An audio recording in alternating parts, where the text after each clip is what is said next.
ก็ยกมือ10 นิ้วกราบนอบน้อมวันตาน้อมระลึกถึงอย่างคุณขององค์สมเด็จพระสัมมาสัมพุทธเจ้าผู้ทรงรำคุณพระธรรมคำสอนของพระพุทธองค์ผู้ทรงคุณพระสงฆ์สาวกของพระพุทธองค์ผู้ประเสริฐรวมก่อให้เกิดเป็นพระรัตนตรัยที่หมู่เฮาทั้งหลายได้กราบสักการะบูชาและเป็นที่พึ่งทางด้านจิตใจอันที่สูงที่สุดในชีวิตของผู้คนเหล่านั้นมาจนทุกวันนี้และขอถวายความเคารพนอบน้อมไวสามายังครูบาอาจารย์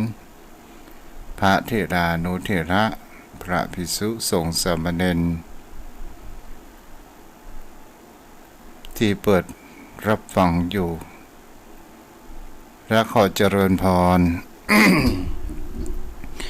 มายังพ่อออกไม่ออกศรัทธาโยมพ่อโยมแม่พ่อหมอนแม่หมอนพ่ออุ้ยแม่อุ้ยปีป่านะท่านผู้ฟังผู้มีบุญทุกท่านที่ติดตามรับฟังธรรมะยามดึกทางสถานีวิทยุขึ้นเพื่อการศึกษาพระพุทธศาสนาและวัฒนธรรม104.5 เมกะเฮิรตซ์ออกจากห้องส่งวัดไฟหินส่งไปถึงยังโยมพ่อโยมแม่ถึงบ้านถึงจองถึงที่นอนจะนอนฟังจะนั่งฟังจะรับฟังก็บ่ว่ากัน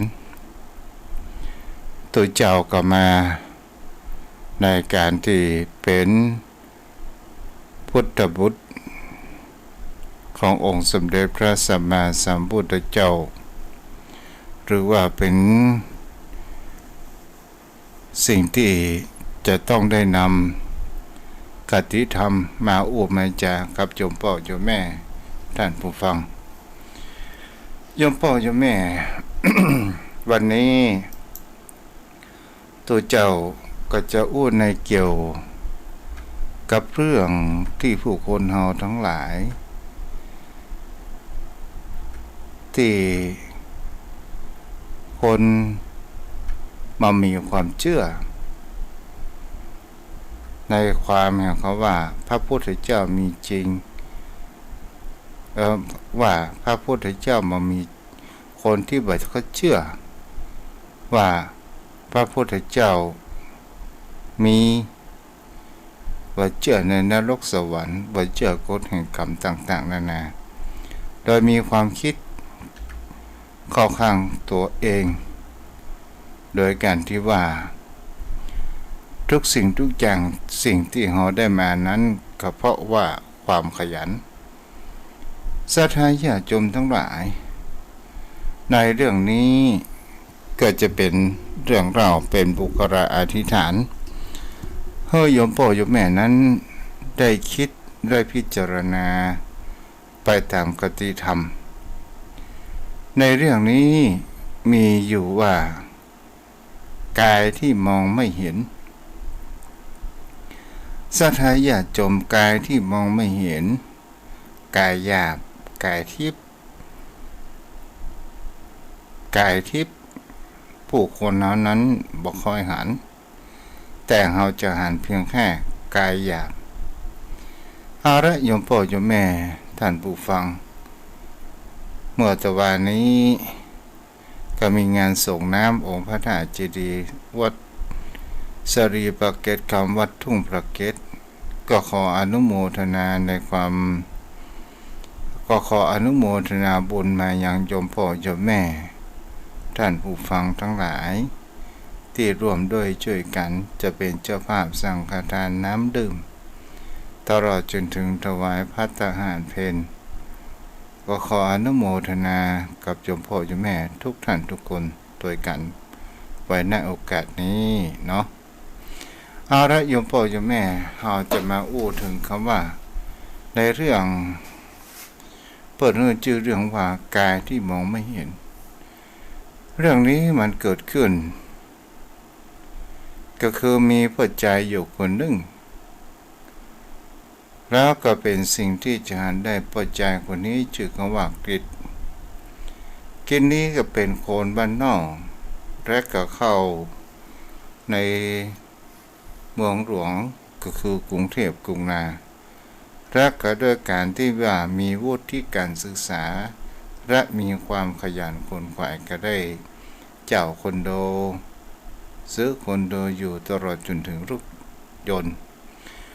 ต้องมาอยู่วันหนึ่งศรัทธาญาติโยมทั้งหลายโยมคริสต์นี้ก็ได้นอนรับแต่บังเอิญก็มีความตกใจเกิดขึ้นเมื่อ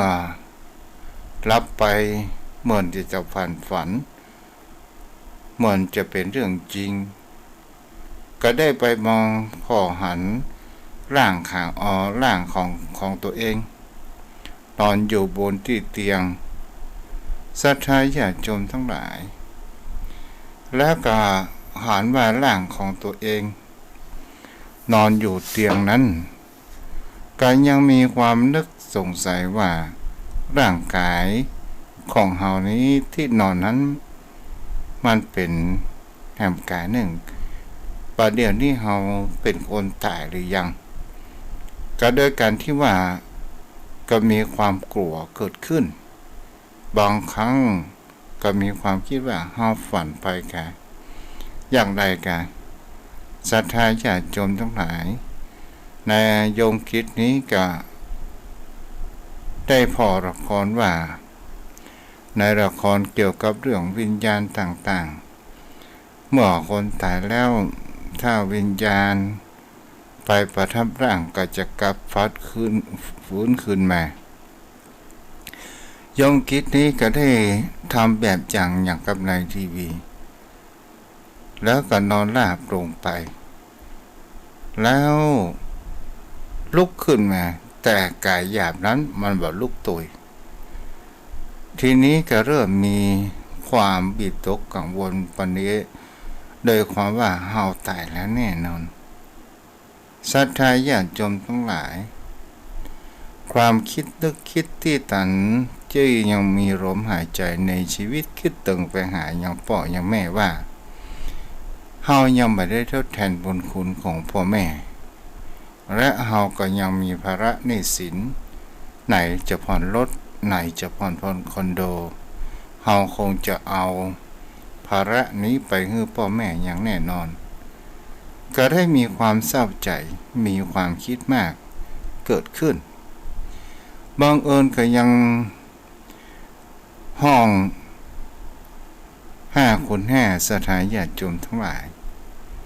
ในห้องนั้นก็ได้ยินเสียงได้อู้ขึ้นมาว่าเธอยังบ่ตายเตื้อก็ได้ยินเสียงนั้นศรัทธาญาติโยมทั้งหลายและก็เป็นสิ่งที่เห็นได้ว่าร่างวิญญาณของนายคริสต์คนนี้ก็ได้ไปเหลือบหันบุคคลที่มีกายทิพย์ได้นุ่งชุดขาวได้มาอู้มาจ่าแล้วร่างวิญญาณของนายคริสต์นี้ก็ได้ถามว่าท่านเป็นไผมาจากไหนและเข้าห้องเฮาได้อย่างไรมันก็เหมือนกึ่งรับกึ่งฝันศรัทธาญาติโยมทั้งหลายแล้วผู้นุ่งชุดขาวนี้แกได้ถามว่าเฮาก็อยู่ที่นี่เช่นเดียวกันศรัทธาญาติโยมทั้งหลายที่นี้โยมกิจนั้นก็ได้เริ่มมีความชื่นใจขึ้นมาหน่อยว่าตัวเองนั้นยังบ่ตายเถื่อศรัทธาญาติโยมทั้งหลายพอใจผู้นุ่งชุดขาวนั้นก็นำพาไปให้รู้จักแห่งบุคคลคนหนึ่งก็มีร่างพอใจแห่งคนหนึ่งศรัทธาญาติโยมทั้งหลายก็ได้เข้ามาปรากฏกายนั้นปรากฏกายทิพย์นั้นเกิดขึ้น แล้วก็บอกว่านี่ก็คือเทวภูมิหรือว่าเจ้าที่ตามที่ภาษาบ้านเรานั้นห้องสัทธาญาติโยมทั้งหลายความพิสดารนั้นก็เกิดขึ้นมาเหมือนครับว่าเรื่องราวเป็นเพราะเหตุอะไรหยังซึ่งเรื่องว่าร่างนั้นออกจากตนตัวของตัวเองในกิจนี้ก็มีความสงสัยว่าเหตุใดเราถึงตายและเราจะเข้าร่างอย่างใดไปต่างๆนานานั้นเกิดขึ้นเทวภูมิหรือว่าเจ้าที่ก็ได้อู้จ๋าบอกข่าวให้กับพ่อใจผู้นุ่งชุดขาวว่านี่ ตอนที่ยามเมื่อมีชีวิตอยู่จำได้ก็ว่าเคยท้าทายอะไรหยังศรัทธาญาติโยมทั้งหลายในกิจนี้ก็บอกว่าก่อนที่เฮาจะมาสู่ห้องนอนของเฮานั้นตอนเมื่อหัวค่ำเฮาก็นัดแฟนอันเป็นที่รักชื่อก็ว่าเมเกินอาหารการกินกันศรัทธาญาติโยมทั้งหลายบังเอิญนั้นไปผ่านวัดที่เพิ่นมีการทำบุญนั้นเกิดขึ้นศรัทธาญาติโยมทั้งหลายในกิจนี้โดยความประพฤติความนิสัยของส่วนตัวเป็นคนที่บ่มีความเชื่อว่านรกสวรรค์นั้นบ่มีพระพุทธเจ้ามีจริงหรือไม่ใครก็บ่สามารถที่จะกฎเกณฑ์อันอย่างนั้นเกิดขึ้นได้บาปบุญคุณโทษก็บ่ต้องอู้ถึงศรัทธาญาติโยมทั้งหลายเขานั้นเชื่อว่าถ้าเรามีความขยันขวนขวายเราก็จะต้องมีสิ่งดีๆนั้นเกิดขึ้นมานี่แหละก็เป็นสิ่งที่ต้นเหตุสาเหตุและกระท้ายทายไปต่างๆนานาในตอนที่ว่าแฟนสาวนั้นชวนไปทำบุญก่อนที่จะกลับมาอยู่คอนโดของตัวเองจะเข้าห้องและแกนั้นไม่ยอมว่าแฟนก็บอกว่าไปทำบุญกันตัวเก่าไปทำบุญเสียห้อง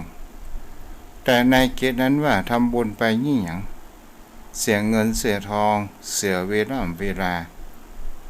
เอาเวลาเหล่านี้เนี่ยไปหาความสุขทางด้านนอกเสียดีกว่าก็คือมามีความสนใจและมามีความเริ่มใสในรักธรรมคำสอนขององค์สมเด็จพระสัมมาสัมพุทธเจ้าในกิจนี้ก็ได้ท้าทายว่าพระพุทธเจ้าเป็นตนตัวอย่างไรแล้วใครเคยหันพ้องก็โดยมามีแห่งความเริ่มใสต่างๆเมื่อผู้คนเหล่านั้นมันปิดประตูใจมันก็บ่สามารถที่จะรับฟังอย่างนั้นเกิดขึ้นได้ถึงแฟนจะจักแม่น้ำทั้งห้ามาอู้มาจ๋ากับตนตัวของนายกิจนี้ก็บ่มีความเริ่มใสและเกิดมีความงุนงิดต่างๆศรัทธาญาติโยมทั้งหลายทีนี้แกก็นึกเกิดขึ้นได้และก็ได้บอกให้พ่อใจชุดขาวพ่อใจชุดขาวก็บอกว่านี่คือที่เฮามาในวันนี้ที่นำร่างทิพย์กายทิพย์ของเจ้านั้นออกมาเนี่ยเพราะว่าในอดีตชาติเจ้านั้นทอดกายทิพย์โดยการประพฤติปฏิบัติแต่ปัจจุบันนี้เธอกลับมามีความเริ่มใสในพระรัตนตรัยเธอมามีความเชื่อนรกสวรรค์ต่างๆนานาเกิดขึ้นศรัทธาญาติโยมทั้งหลายก็ได้อู้ได้จ๋าไปเรื่องต่างๆนานาระหว่างพ่อใจผู้นุ่งชุดขาวก็ได้อู้จ๋ากันไปและก็เจ้าที่ก็ได้มาอู้มาจ๋าบอกกับผู้ใจชุดขาวว่าย่าเมื่อมีชีวิตอยู่เขามีชีวิตที่ มาถึงห้องแล้วก็เปิดอินเทอร์เน็ตดูคอมดูต่างๆนานาบางครั้งกระโดดรูปภาพที่เป็นรูปภาพบ่ค่อยดีบ่ค่อยงามเอามาเก็บไว้เพื่อซ่อนไว้บางครั้งก็ยังมีแม่หญิงคนอื่นบ่ใช่แฟนของตัวเก่าเข้ามาในห้องมานอนอยู่ตลอดในกิจนี้ก็เริ่มเกิดมีความระอายเกิดขึ้นและเขาว่าปลอดใจคนที่สองนี้หูได้อย่างไรปลอดใจคนที่สองก็บอกว่าเธอทำอะไรหยังเจ้าตีนั้นหูมดหันมดในการกระทำสาธายาติโยมทั้งหลายก็เป็นสิ่งที่จะหันได้ว่าในกิจนี้มีแรงทิพย์และก็เกิดมีความระอายเกิดขึ้นและเกิดแห่งความว่าโอ้ชีวิตที่ผ่านมาเฮาประเทศทำบุญอะไรอย่างเสียเลยตอนนี้ปลอดใจคนแรกที่หนุ่มชุดขาวนั้นก็ได้เปียกแขนและก็บอกว่าตอนนี้ไปเฮาจะพาเธอนั้นไปเหยี่ยวภพภูมินรกจักรวาลต่างๆศรัทธาญาติโยมทั้งหลายเรื่องนี้แกก็ได้อู้จ๋า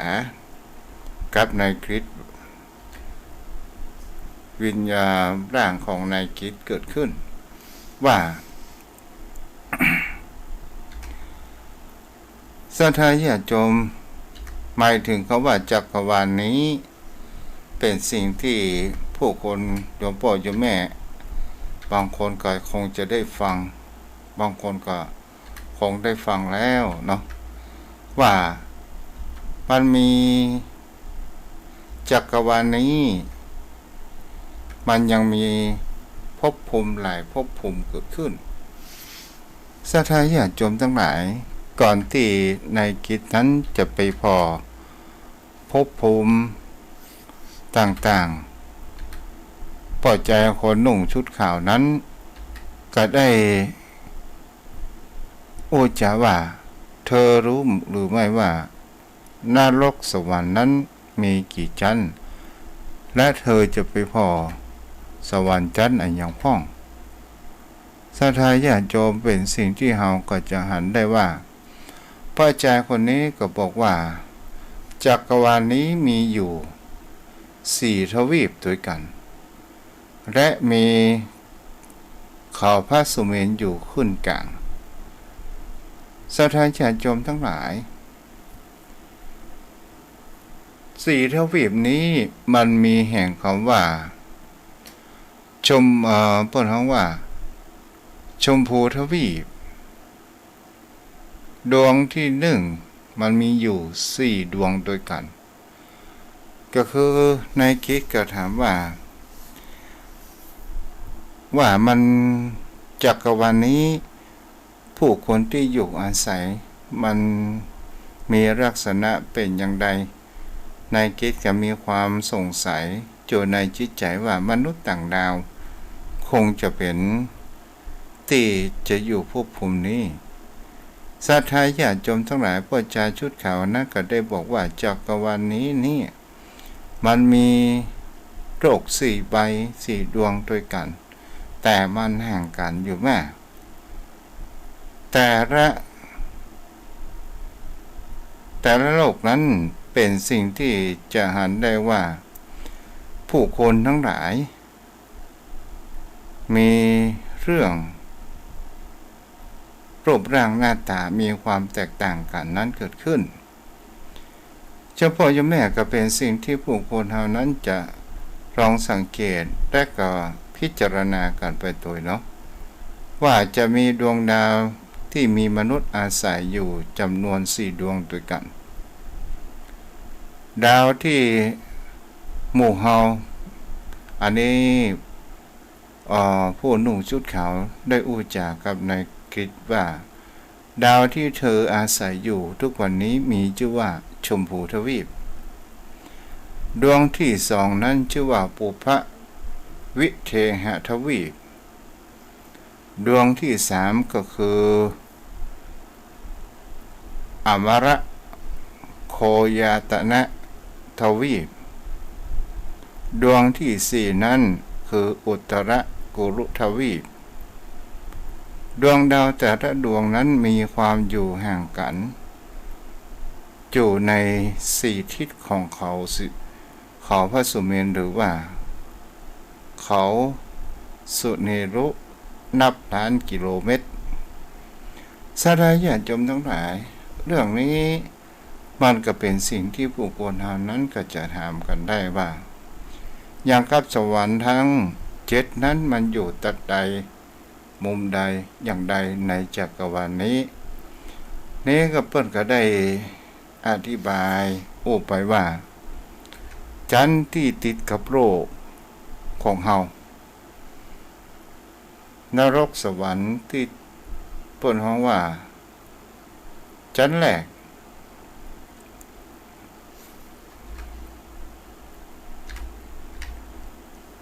กนั้น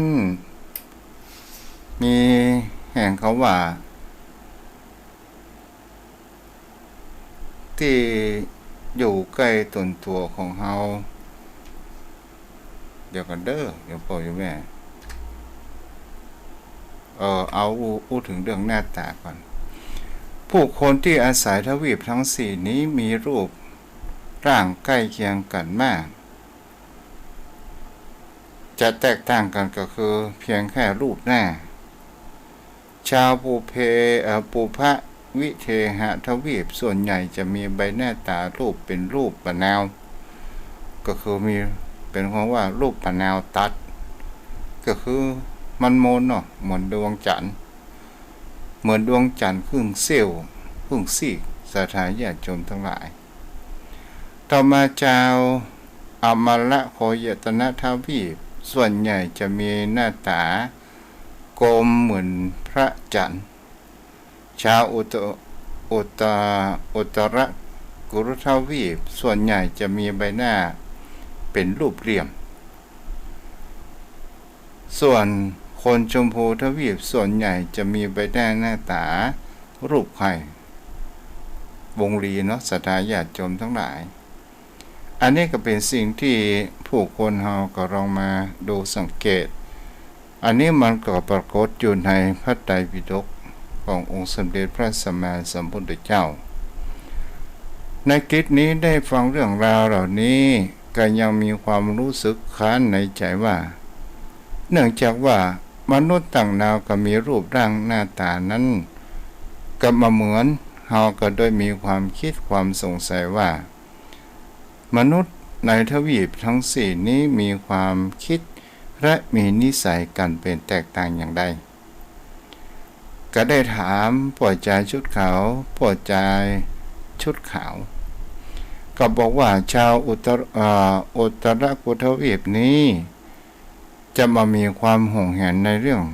ทรัพย์สินสมบัติต่างๆและมีอายุขัยที่มาแน่มานอนเช่นเดียวกันส่วนชาวชมพูทวีปจะมีความกล้าหาญก็คือบ้านเฮาน่ะศรัทธาญาติโยมทั้งหลายตั้งแต่โลกปัจจุบันนะครับเขาว่ากันเนาะชมพูทวีปจะมีความกล้าคนชมพูทวีปจะมีความกล้าหาญมากกว่าคนในทวีปอื่นศรัทธาญาติโยมนี่ก็เป็นสิ่งที่เราจะหาได้ที่มีความละเอียดและมีความดวงดาวไปต่างๆนานาสวรรค์ที่มันอยู่ใกล้กับผู้คนเฮาแต่เฮานั้นมาหันเพราะว่ามันเป็นกายทิพย์สวรรค์ชั้นที่1นั้นชื่อว่าจตุมหาราชจตุมหาราชสวรรค์ก็คือสวรรค์เปิ้นว่าสวรรค์ชั้นนี้นั้นครอบคลุมทวีปทั้ง4ศรัทธาญาติโยมทั้งหลายเฮาก็หมายถึงกันว่ามีควบคุมไปทุกทวีปที่ได้กล่าวมาในเบื้องต้นก็คือมีศูนย์กลางก็คือเขาเซนิรุถ้าว่าเป็นทางภาษาฮินดูก็เรียกว่าเขาพระสุเมรุ สวรรค์ชั้นที่สองขึ้นไปก็เพราะว่าสวรรค์ชั้นที่สองนี้เป็นสวรรค์ชั้นดาวดึงส์ตั้งแต่อยู่สูงจากเขาสิเนรุหรือว่าเขาพระสุเมนนั้นสวรรค์ก็จะอยู่ตำบลเป็นชั้นๆไปสวรรค์ชั้นที่สามก็ชื่อว่าสวรรค์ชั้นที่สองชื่อว่ายามาสวรรค์ชั้นที่สามชื่อว่าดาวดึงส์สวรรค์ชั้นที่สี่ชื่อว่าดุสิตสวรรค์ชั้นที่ห้าชื่อว่าเนมาลตีสวรรค์ชั้นที่หกเรียกว่าปรมิตสาวัตตี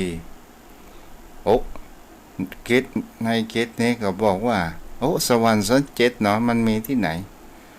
ศรัทธาญาติโยมทั้งหลายชายชุดขาวว่าเธอเอาอย่างมาว่าสวรรค์มี7 ชั้นมันมีเพียงแค่6 ชั้นเท่านั้นส่วนนรกนั้นมันอยู่ใต้เขาพระสุเมนศรัทธาญาติโยมทั้งหลายเป็นสิ่งที่ผู้คนเฮานั้นก็จะหันกันได้ว่าในลักษณะนี้ในพื้นปฐพีมันก็จะมีแห่งคำว่านรกเกิดขึ้นนรกนั้นก็ยังมีความแยกไปอยู่ต่างๆศรัทธาญาติโยมทั้งหลายในกิจนี้ก็บอกว่ายังมีนรกอยู่ปอใจชุดข่าวนั้นได้อธิบายให้ไปต่างๆนานาว่าบุคคลประเภทใดจะไปตกนรกในชั้นใดต่างๆเกิดขึ้นทีนี้ในกิจก็มีความห่วงแหนว่ายังคิดถึงว่าและเราจะได้กลับร่างไป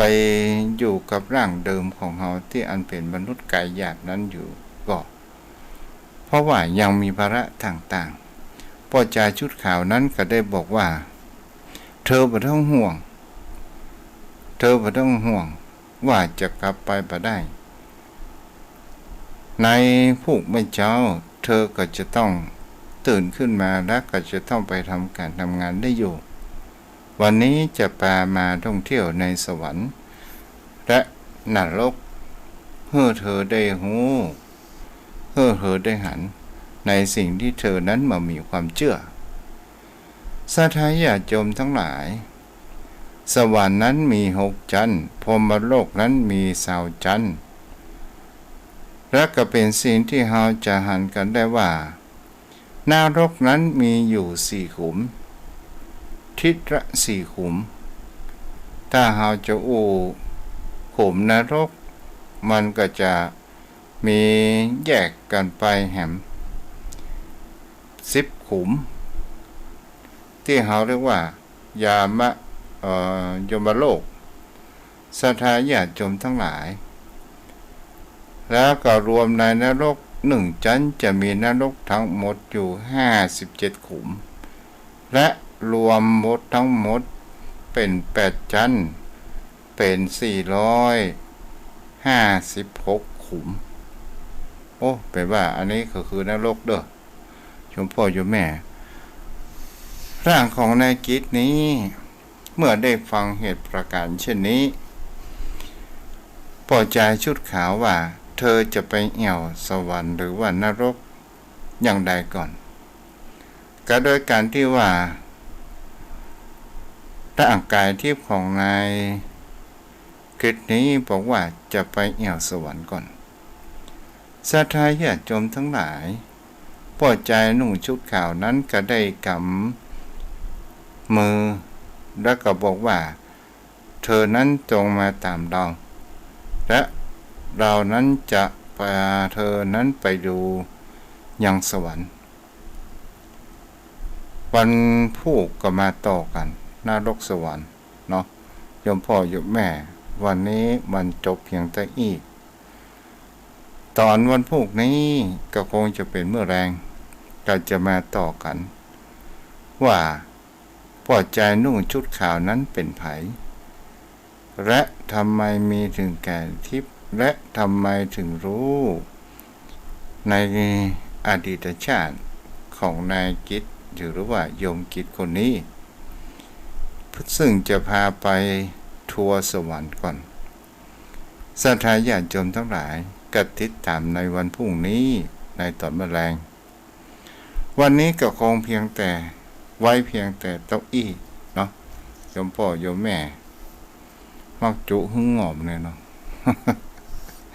อนุโมทนาเด้อแม่ครูยาแล้วศรัทธาญาติโยมท่านผู้ฟังท่านใดที่จะโทรศัพท์มาอู้จากับทุเจ้าเด้อวันนี้ทุเจ้าอู้ตะกุตะกะไปหน่อยก็ขออภัยครับโยมพ่อโยมแม่ตัวเนาะวันนี้ก็มี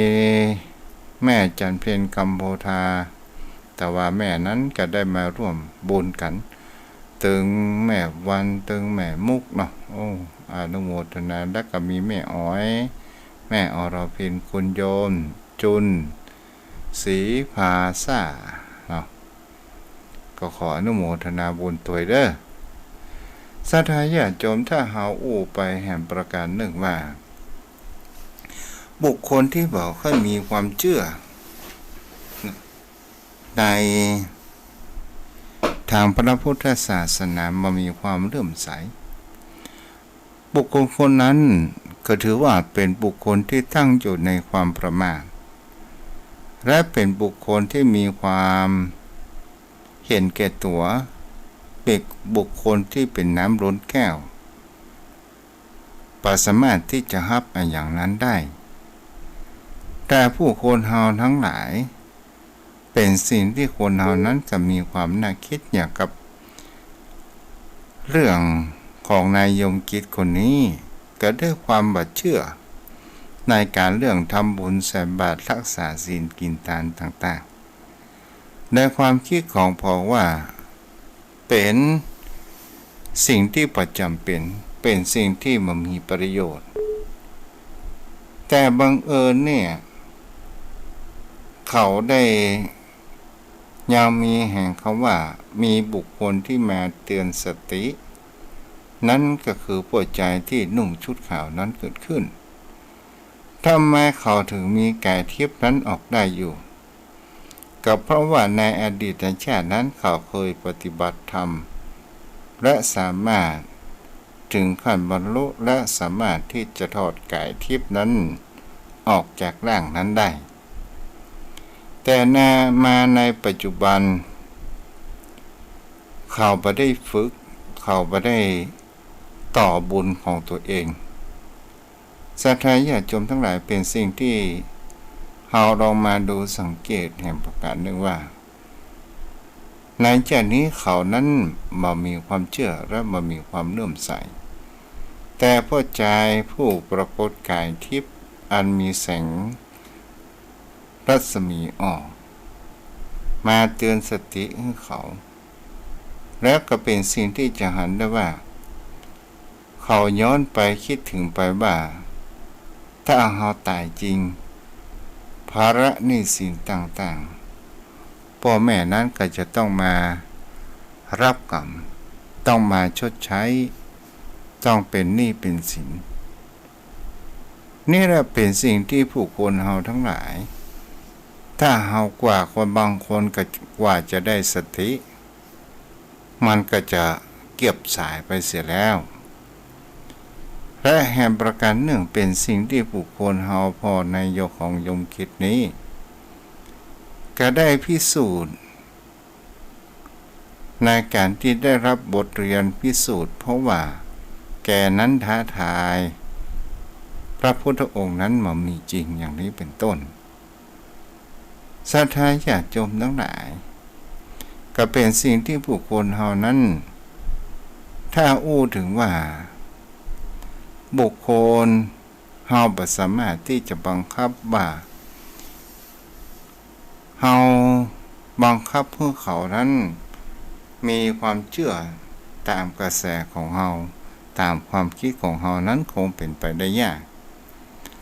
มันก็มีบุคคลประเภทนี้เช่นเดียวกันศรัทธาญาติโยมทั้งหลายเปิ้นอู้เรื่องกินเรื่องการบิดหน้าหนีถ้าเปิ้นอู้เรื่องกินเรื่องว่าหันหน้าเข้าและก็เป็นสิ่งที่ผู้คนเฮาก็ลองดูสังเกตบางครั้งบางคราวถ้ามันมีความเลื่อมใสมันจะก่อเหตุจะหันทำสัจธรรมตอนเมื่อเวลาเฮาจะใกล้หมดลมหายใจหรือเฮาบ่สบายและเฮามาคิดเองว่าชีวิตที่เฮาผ่านมานั้นเฮาเสียเวลาไปอย่างเปล่าประโยชน์ไปอยู่มากเฮาเมาเอาเวลานั้นบางครั้งบางคราวเอาเวลาไปนั่งนอนไปเล่าขวัญนินทาต่อเคยเอาเวลาที่จะไปหาความรู้ต่างๆและมีขยันหมั่นเพียรในการทำมาหากินบางครั้งเป็นสิ่งที่บุคคลเฮาทั้งหลายถ้าเฮาตึกตองดูดีๆว่าเฮาเกิดมาอยู่บนโลกใบนี้เวลาให้กับตัวของเฮาเองนั้นเหมือนกับว่ามันมีน้อยแต่ส่วนใหญ่เฮาจะให้เวลากับคนอื่นให้เวลากับสถานที่ที่อยู่ให้เวลากับเปิ้นเฮาว่าให้เวลา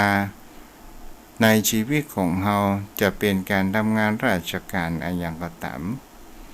หรือว่าเฮาจะเป็นลูกจ้างก็ตามส่วนใหญ่ผู้คนเฮานั้นจะหันได้ว่ามันมีเวลาเป็นของตัวเองต่อเมื่อเวลาเฮาจะเกษียณปุ้นถึงเฮาจะมีเวลาศรัทธาญาติโยมแท้ที่จริงแล้วการทำบุญกุศลอะไรอย่างก็ตามถ้าเฮาตั้งใจจิตตั้งใจทำด้วยความเลื่อมใสและศรัทธาอย่างการทำบุญใส่บาตรเป็นเรื่องที่ง่ายมากที่สุดแต่ผู้คนเฮาทั้งหลายบ่ชอบทำบุญใส่บาตรก็เลยเป็นสิ่งที่จะทำให้สิ่งเหล่านี้สุดท้ายเฮาก็จะเกิดแห่งความกินแหนงหูแข็งเพื่อจะหูกินน้ำปิงพอจะแห้งนี่แหละศรัทธาญาติโยมทั้งหลายเฮาก็มาตึกตองดูอย่างก็โยมพ่อโยมแม่ท่านผู้ฟังที่นั่งฟังรับฟังนอนฟังในที่นอนก็ตามก็ถือว่าเฮานั้นเป็นผู้มีบุญและก่อให้เกิดได้ปัญญาในชีวิตตนตัวของเฮาปัญญาอันเกิดมาจากแห่งคำว่าโสตวิญญาณหรือว่าโสตก็คือเฮาได้ยินได้ฟังจากทางหูโสตก็แปลว่าหูโสตวิญญาณก็แปลว่ารู้ทางหูศรัทธาญาติโยมทั้งหลายแท้ว่าเฮาเกิดมีความหูหนวกเล่าตั้งแต่เล็กแต่น้อยเฮาเกิดมีความหูหนวกเฮามีสายตาและเฮาก็สามารถที่จะสื่อสารอะไรอย่างกับใครได้เพราะว่าเฮาบ่ได้ยินที่เฮาฮ้องกันว่าบางครั้งก็เป็นคนใบ้หูบ่ได้ยินศรัทธาญาติโยมทั้งหลายก็เลยใช้ภาษามือนั้นการสื่อสารเกิดขึ้นเป็นสิ่งที่บุคคลเฮาทั้งหลายนี้ก็เฮาจะเห็นได้ว่าคุณค่าแห่งการฟังต่อมาศรัทธาญาติโยมพ่อโยมแม่ทางตาก็คือจักขุวิญญาณรู้ทางตาก็คือรูปต่างๆศรัทธาญาติโยมทั้งหลายถ้าว่าเฮาตาของเฮานั้นบอดสนิทตั้งแต่เล็กแต่น้อยแต่เฮาก็ยังมีโสตวิญญาณก็คือทางหูนั้นยังได้รับฟังอยู่และเฮาก็สามารถที่จะอู้จะจานั้นได้แต่เฮามองมาหานั้นเอง บางครั้งบางคราวเป็นสิ่งที่เราจะหันกันได้ว่ามีเจ้าลัทธิต่างๆสร้างครั้ง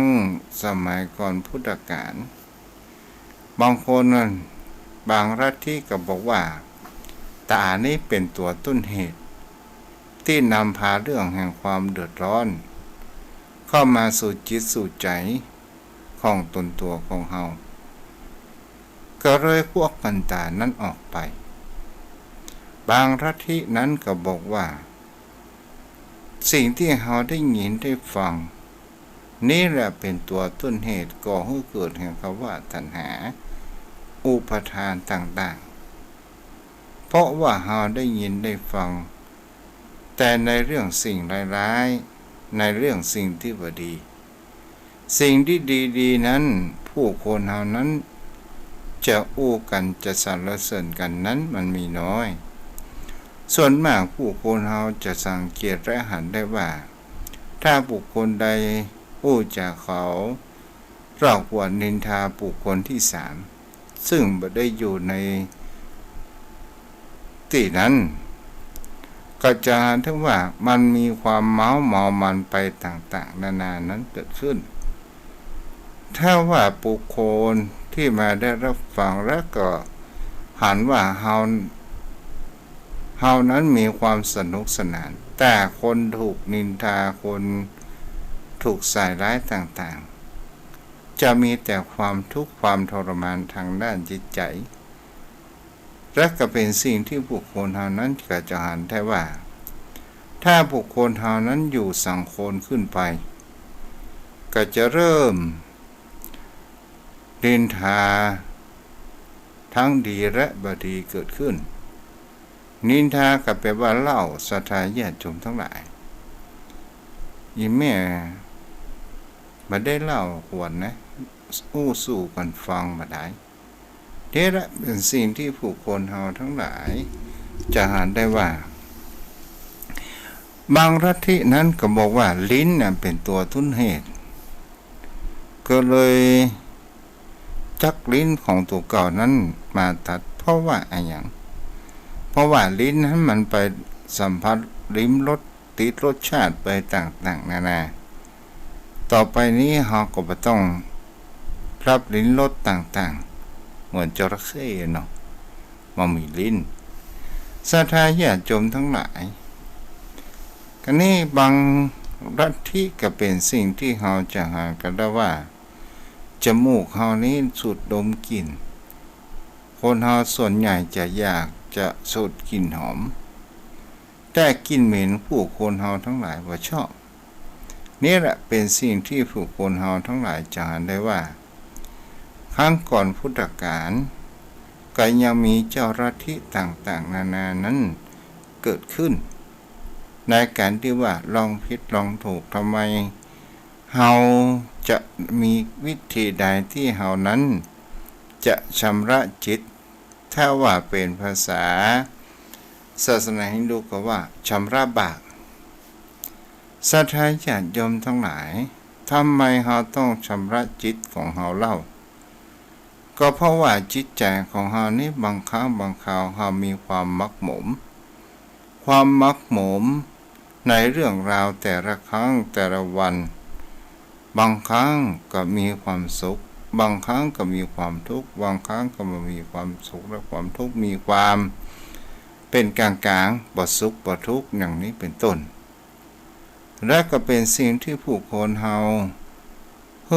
ตึกตองดูสังเกตไปแอมประกาศหนึ่งว่าจิตใจของเฮานั้นมันรับเรื่องราวถ้าเฮาอุปมาเหมือนดังขยะมันใส่แล้วใส่เล่าบ่ยอมที่จะเทถ่ายออกไปมันก็จะเริ่มขยะรวมนั้นมันก็จะเริ่มเห็นเขาว่ามีกลิ่นเน่ากลิ่นเหม็นนั้นเกิดขึ้น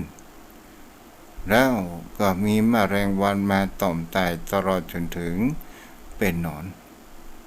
ศรัทธาญาติโยมทั้งหลายจิตใจของเฮาก็เช่นเดียวกันสิ่งที่จะมากัดก่อนจิตใจของเฮาก็คือโรคโกรธหลง อาฆาตพยาบาทจองเวรจองกรรมกันต่างๆนานาเมื่อมันมีความมักหมมความเครียดบ่ได้อาอย่างเหมือนดังใจเป็นทุกข์เพราะหนี้สินต่างๆมันเกิดความเครียดเมื่อมันเกิดความเครียดร่างกายของผู้คนเหล่านั้นมันก็ฟ้องอย่างใดอย่างหนึ่ง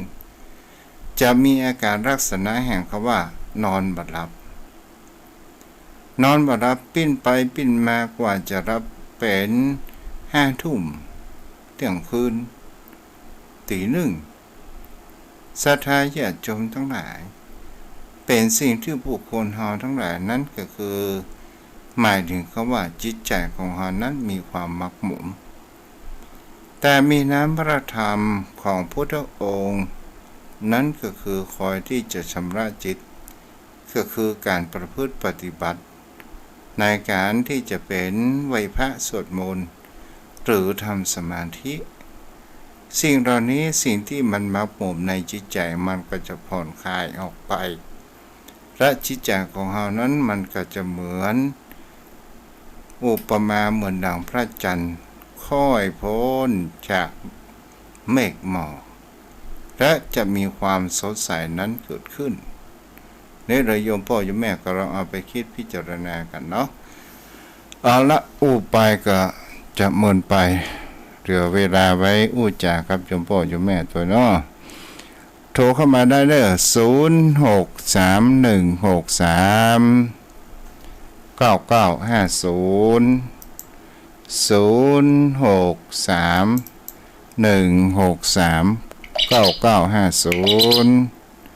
เจริญพรแม่คำนวณเจ้าวันนี้ได้ยินแล้ววันนี้เจ้าเมื่อแล้วมันได้ยินเจ้าแม่นแล้วเนาะจะได้ผู้เที่ยวได้จัดกับเจ้าจัดสอนได้มาวันพูดนี่คืนนี้คืนแรกกำได้จัดของเก่าเนาะเจ้าแล้วพูดแล้วมันมีการถ่ายทอดเนาะเจ้าที่เป็นแปลงวัดใหม่แล้วเจ้าบุญรักษาได้แม่คำนวณเด้อสุขสบายดีเนาะเจ้าสบายดีเจ้าบุญรักษาเจ้ากับไว้ซาเจ้าโทรเข้ามาได้เลย0631639950ใครรับฟังอยู่เนาะศรัทธาญาติโยมโยมพ่อโยมแม่พูดถึงการงานส่งน้ำองค์พระราชดีกับผ่านพ้นไปโดยดีๆเพราะว่าโยมพ่อโยมแม่นั้นร่วมโดยช่วยกันและได้การทำบุญในการเป็นเจ้าภาพยอดตยทานถวายพระสงฆ์องค์เจ้านักพ่องน้อยพ่องก็ตามไปตามอันนี้เฮาเนาะแม่นวลยอดคำปันเจริญพรแม่เจ้าพระศาสดาฟังอยู่เจ้าฟังแล้วเป็นได้เคิ้มรับก่อแม่ยังมารับเจ้ามาฟังอย่างนี้เจ้าบุญรักษาด้วยแม่เด้อวันผูกก็ติดตามกันใหม่เนาะจ้าผูกออกอยู่กับเจ้าถอนแม่แรงจ้ะมันแรงมันรับพักสูงเนาะบุญรักษาบุญรักษาแม่ตีมอุโมงค์เจริญพรแม่ฟังอยู่เนอะอนุโมทนาฟังชัดเจนดีกว่าแม่ชัดเจนดีแน่ยังแบบเตือนกันฟังว่าเรื่องนี้มันจะจบอย่างติดตามมันผูกต่อเนาะประเด็นนี้เข้าใจละว่าจะคือแม่เขาติดตามรับฟังอะไรเนาะมักเฮามักจุอย่างกับละครนี่กันเนาะ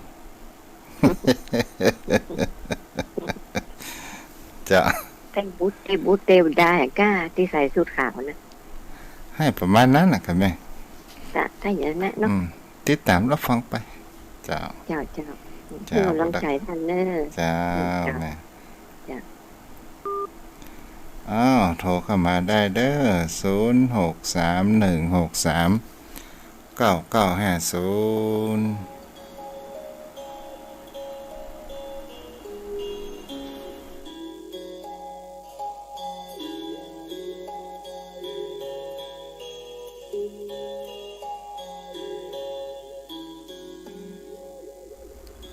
ปอนานมีไหนอ่ะปอนานโทรมาเด้อ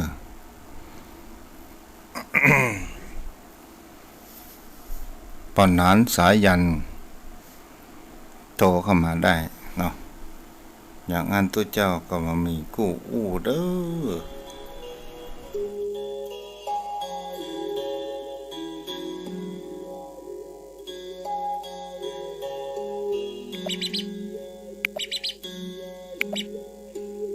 เจริญพรเจ้าหลวงปู่จ้าแม่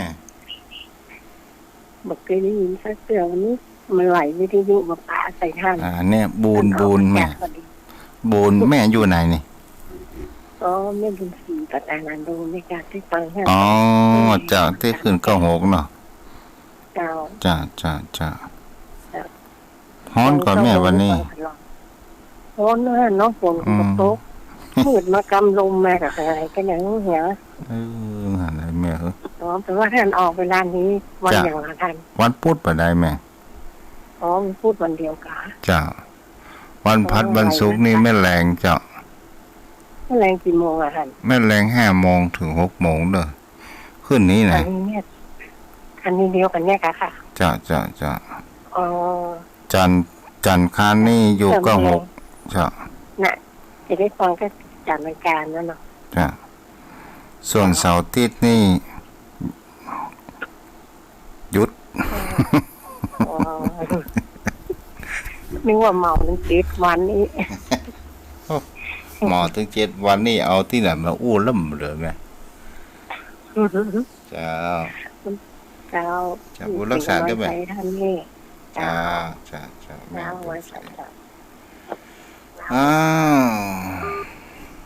โทรเข้ามาได้เพราะนั้นยังมีเวลาอยู่เนาะ0631639950วันนี้พ่อหนานจะปัตตันนะวันนี้เนี่ยเจริญพรเจ้าไว้สาเจ้าพระอาจารย์จากเวียงสอบเป่าเจ้าโอ้อนุโมทนาโอ้วันนี้ขออนุโมทนาขึ้นสีขาวเนาะเมื่อก่อนเนี่ยเจ้าใช่แล้วเจ้าอ๋อเจ้าแม่เจ้าเป็นชีอยู่วัดนี่เจ้าอ๋อโยมแม่ชีอยู่วัดอะไรอย่างแม่อยู่เจ้าฮะเจ้าโยมแม่ชีอยู่วัดอะไรอย่างเจ้าอยู่วัดศรีสุพรรณเจ้าวัดศรีสุพรรณแม่บวชมนต์แล้วกะเจ้าเกือบปีแล้วเจ้าเกือบปีภาษาก่อนแล้วเจ้าดีละเจ้าดีละได้มาสืบศาสนาพุทธองค์เจ้าสาธุกำลังใจนะเจ้าเป็นกำลังใจให้แม่ตัวเด้อเจ้า0631639950ยังพอมีเวลาเด้อพวกนั้นถ้าตันก็โทรแม่เนาะเอาหมดละพวกนั้นได้สักหน่อยขอเวลาอาจารย์ตัวเด้อจะเจริญพรใต้ไว้สารและเมตตาธรรมท่านเจ้านะครับโอ้วันนี้ก่อนยังท่านเจ้าได้พักผ่อนอยู่เนาะได้มาออกรายการอยู่นะครับต่อวันนี้ขออาจารย์ท่านมหาอำนวยท่านอาจารย์ท่านมหาอำนวยออก2 ชั่วโมงนะครับวันนี้มันพูกแมลงนี่ดีอยู่นะท่านเจ้าเนาะมีแกอ๋อได้ตามปกติแล้วเนาะแต่ว่ามันเหนื่อยก็ได้ขออนุโมทนาสาธุการกับงานท่านเจ้าเตเนอร์วันหน้าจะได้ไปหานะครับจ้าอนุโมทนาที่เป็นเจ้าภาพเตเนอร์ครับผมกับแต่ไปไว้สารและเมตตาธรรมท่านเจ้าด้วยความเคารพนะครับกับไว้สารครับรักษาเด้อวันพวกเมื่อแรงเฮาก็มาติดตามกันใหม่เนาะโยมพ่อโยมแม่ที่ติดตามรับฟังธรรมะจากตุเจ้าวัดทุ่งประเกศอันมีความว่าความรู้ ว่ามากเพียงพอบางครั้งอูดตะกุกตะกักก็ขออภัยกับโยมพ่อโยมแม่ตัวเด้อเอาบุญกินบุญตานรักษานอนรับฝันดีราตรีสวัสดิ์เจริญพร